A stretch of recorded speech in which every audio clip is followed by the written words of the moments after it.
बिस्मिल्लाहिर्रहमानिर्रहीम। आज का जो हमारा टॉपिक है ये है प्रॉब्लम नंबर 13 और इसके अंदर हम जो टॉपिक डिस्कस करने जा रहे हैं उसमें है bad debts with del credere commission.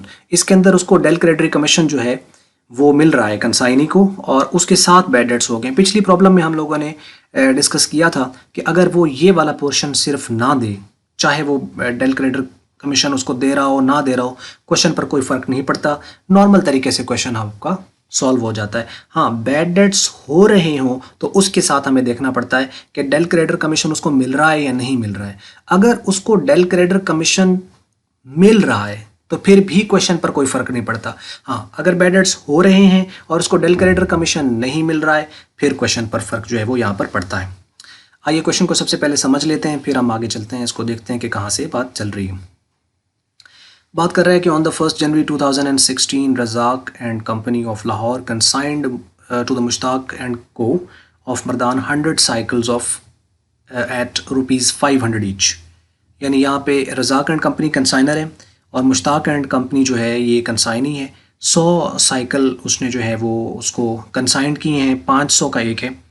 तो इसमें Razak and company had paid 200 for packing, ₹50 for insurance and 250 for the carriage.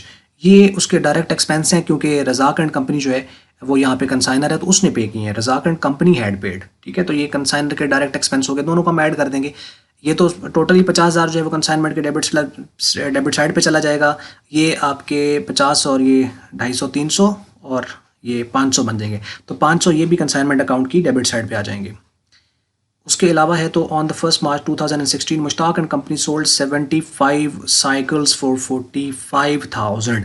ये 45,000 के उसने बेच दी। इसके साथ ईच वगैरह नहीं है तो इसका मतलब टोटल सेल प्राइस है, तो यही हम सेल प्राइस जो है वो लिख देंगे कंसाइनमेंट अकाउंट की क्रेडिट साइड पर। और यहाँ से हमें एक चीज़ और भी इन्फॉर्मेशन यहीं से मिल जाती है कि 75 साइकिल उसने बेचे हैं, तो इसका मतलब ये हुआ कि 25 अनसोल्ड हैं, तो इसका मतलब है कि क्लोजिंग स्टॉक जो है वो भी कंसाइनमेंट अकाउंट की क्रेडिट साइड पे आएगा। तो एक्सपेंसेस देयर ऑन बीइंग 2000, यानी कंसाइनिंग के एक्सपेंस जो उसकी अपनी जेब से हुए हैं कंसाइनमेंट पर वो 2000 हैं, तो ये कंसाइनमेंट अकाउंट की डेबिट साइड पे आ जाएंगे।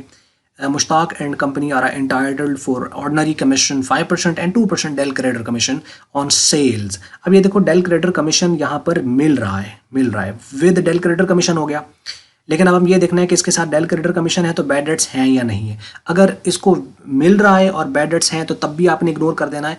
सिंपल, अगर आप यूं समझ लो कि पहले आप देखो बैड डेट्स हुए हैं कि नहीं। अब बैड डेट्स हुए तो आप ये देखो कि डेल क्रेडिटर उसमें कमीशन दिया हुआ कि नहीं। अगर तो नहीं दिया हुआ फिर फर्क पड़ेगा, और अगर बैड डेट्स भी हो गए और डेल क्रेडिटर भी मिल रहा है तो नॉर्मल क्वेश्चन है, कोई फर्क नहीं पड़ेगा क्योंकि कंसाइनर ने उसको इसका डेल क्रेडिटर कमीशन दिया हुआ है, लेकिन यहाँ पर उसको उसके बदले में कमीशन मिल रहा है तो पैसे पूरे पूरे ले लेगा उससे। तो 5% और 2% हम इसको ऐड करेंगे तो 7% आपके पास जो टोटल है ये यहाँ पे आ जाएगा। तो उसके बाद है जी कि दे रिमिटेड ₹30,000 ऑन अकाउंट। इसने 30,000 रुपये जो है वो रिमिट कर दिए, यानी अकाउंट मीन्स के बैंक अकाउंट में उसने सेंड कर दिए। तो ये 7% बनेगा, 7% टोटल सेल पर ले लेंगे जो कि 45,000 है और कंसाइनमेंट अकाउंट की डेबिट साइड पे इसको लिख देंगे। One customer who purchase 5 cycle failed to pay his debts due to insolvency. तो यानी इंसॉल्वेंसी हुई है और उस पर उसने 5 साइकिल जो खरीदे थे उसके उसने पैसे नहीं दिए, तो कोई बात नहीं, कंसाइनर को फिर भी अपने पूरे ही पैसे लेने हैं। यानी जो उसने 75 साइकिल बेचे हैं उनमें से ऊपर के 5 साइकिलों के पैसे कंसाइनी को नहीं मिले, तो वो ये नहीं कह सकता कि सर इसके पैसे नहीं मिले। कंसाइनर उसे कहेगा कि मैं तुम्हें एक्स्ट्रा कमीशन दे रहा हूँ, मैंने तुमसे पैसे पूरे ही लेने हैं। तो इनफैक्ट ये 5 साइकिल का जो नुकसान है ये कंसाइनी को हुआ है इंडिविजुअली, इसका कंसाइनमेंट के साथ भी कोई ताल्लुक नहीं है और इनका आपस में अकाउंट सेटलमेंट के साथ भी कोई ताल्लुक नहीं है। इसी वजह से हम कहते हैं कि बैड डेट्स अगर हो जाए और डेल क्रेडिटर कमीशन मिल रहा हो तो क्वेश्चन पर कोई फर्क नहीं पड़ता। आप इसकी रिक्वायरमेंट्स को देख लीजिए। वो बात यहाँ पर कर रहा है कि pass the necessary entries and prepare necessary accounts in the books of Razzaq and company. Razzaq and company यानी कंसाइनर की बुक में हमने एंट्रीज भी पास करनी है और उसके अकाउंट्स भी बनाने हैं। तो नॉर्मल क्वेश्चन है, कोई फर्क पड़ेगा नहीं इसके अंदर। सबसे पहले तो consignment to goods and on consignment 50,000 ये एंट्री हो जाएगी, जो कि ये 100 साइकिल को 500 से मल्टीप्लाई करके लिखेंगे। उसके बाद कंसाइनमेंट टू कैश जो कि कंसाइनर के एक्सपेंस हैं वो हैं उसके ये 200 और ये 300 मिला के 500 बन जाएंगे टोटल। तो 500 से हम पास कर देंगे consignment account to cash account, 500 being expenses paid, ठीक है, ये कंसाइनर ने पे किए हैं। उसके बाद है यहाँ पर कि मुश्ताक एंड कंपनी ने सेल कर दिए हैं 75 साइकिल 45,000 के, तो इसको हम कंसाइनमेंट की क्रेडिट साइड पे लिखते हैं यहाँ पे। तो ये आ जाएगा मुश्ताक एंड कंपनी से पैसे लेने हैं और कंसाइनमेंट क्रेडिट हो जाएगी। तो Mushtaq and company to consignment 45,000 being good sold by agent या कंसाइनी। तो उसके बाद उसके एक्सपेंसेस हैं तो उसको कंसाइनमेंट को डेबिट करेंगे, कंसाइनमेंट डेबिट, और मुश्ताक एंड कंपनी को ये पैसे देने हैं कि उसने कंसाइनर के बिहाफ पे पे किए हुए। तो being expenses incurred by consignee 2,000 रुपये। उसके बाद उसका कमीशन है consignment account to Mushtaq and company account, यही होती है क्योंकि कंसाइनमेंट के डेबिट साइड पे जाता है, मुश्ताक को ये कमीशन के भी पैसे देने हैं तो ये क्रेडिट हो जाएगा 3150। ये कैसे आया? ये 45,000 का 7% लिया गया है। ये प्रॉबेबली आपको यहाँ से मिल जाएगा, ये देखें 45,000 इसका 7% लिया तो 3150 ये वो रकम है जो ये आ जाएगी, और ये आ जाएगी रकम यहाँ पर, क्योंकि कमीशन हमें कैलकुलेट करना पड़ता है तो टोटल सेल पे ही निकालते हैं, चाहे बैड डेट्स हों चाहे बैड डेट्स ना हो, चाहे डेल क्रेडिट मिल रहा हो चाहे ना मिल रहा हो, टोटल सेल पे ही आता है।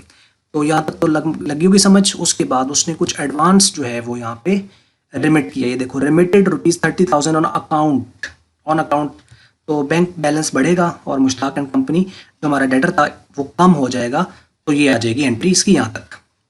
फिर कंसाइनमेंट स्टॉक है जो कि क्लोजिंग स्टॉक होता है, क्योंकि 25 अभी अनसोल्ड है तो उसके लिए कंसाइनमेंट स्टॉक टू कंसाइनमेंट होता है। तो consignment stock account to consignment account 12,625 और 12,625 ये कहाँ से आया? यही फॉर्मूला है, consignment stock is equal to total cost plus direct expenses of consignor, और अगर कंसाइनी को तो वो भी हम ऐड करते हैं, यहाँ पे कंसाइनी का डायरेक्ट एक्सपेंस है नहीं, तो यानी cost plus direct expenses divide by total unit multiply unsold. Total unit उसने 100 साइकिल भेजी थी तो 100 आ गया, 75 बिक गए हैं, 25 अनसोल्ड हैं तो ये 25 आ गया।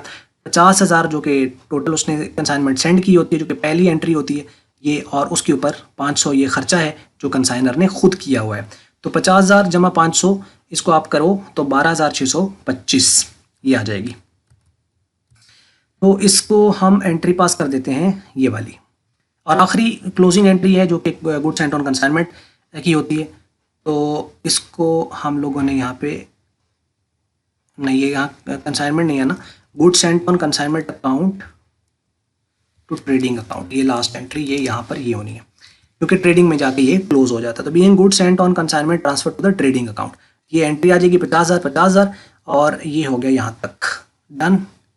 अब हम चलते हैं कंसाइनमेंट अकाउंट, बहुत आसान है, इसी को एंट्रीज को देख के आपने बना लेना है, आपको सारी चीज़ें ऊपर पता चल रही हैं। तो यहाँ पे देखो सेल्स आ गई 45,000 की, कंसाइनमेंट स्टॉक आ गया 12,625 का, ऊपर अभी एंट्री में देखा है। Good Saint on consignment 50,000 cash, ये कंसाइनर का है 500 और कंसाइनी का 2,000 है, और मुश्ताक एंड कंपनी का जो कमीशन है वो 3150 है। दोनों का डिफरेंस लें, क्रेडिट साइड ज़्यादा है तो ये 1975 यानी 1975 उसका प्रॉफिट ऑन कंसाइनमेंट जो बैलेंस कैरी डाउन है। दोनों साइडें 57,625 पे क्लोज, दोनों के नीचे डबल लाइन और ये खत्म हो जाएगा। उसके बाद गुड सेंट ऑन कंसाइनमेंट, इसमें कंसाइनमेंट का रेफरेंस है ट्रेडिंग का, तो दोनों साइडें 50,000 पे क्लोज हो जाएंगी। मुश्ताक एंड कंपनी जो कि कंसाइनी है इसने 45,000 की सेल की है, इसी का हमने उससे हिसाब खाता लेना है। इस तरफ अपने वो एक्सपेंस और एडवांस वगैरह जो होगा या जो पैसे रिमिट किए होंगे वो सिर्फ वो लिखेगा, और बैड डेट्स तो आएंगे नहीं क्योंकि उसको एक्स्ट्रा कमीशन हम ऑलरेडी दे रहे हैं। तो ये पहले एक्सपेंस वो अपने लिख देगा जो 2,000 अपने उसने किए हैं, और फिर कंसाइनमेंट अकाउंट जो कि कमीशन है उसका 3150 वो ये लिख देगा, और बैंक अकाउंट जो कि रेमिटेंस है उसकी 30,000 की जो उसने सेंड किए हैं ये वो लिख देगा। तो बस इसका डिफरेंस निकालें तो अभी उससे 9,850 रुपये अभी भी उससे लेने हैं। तो यहाँ हमारी प्रॉब्लम हो जाती है एंड, और बस ये था, बाकी आपको समझ लगी होगी। और बाकी क्वेश्चन वगैरह हो तो आप उसको कमेंट्स में लिखिए, अगर कोई है तो हम उसको कोशिश करेंगे साथ साथ आंसर करने की। और अगर आपको मल्टीपीडिया की वीडियो अच्छी लगी उसको आप लाइक कर लें, शेयर कर लें दूसरों के साथ। अगर आपको अच्छी नहीं लगी इसको आप कर दें डिसलाइक, और वीडियो देखने का शुक्रिया।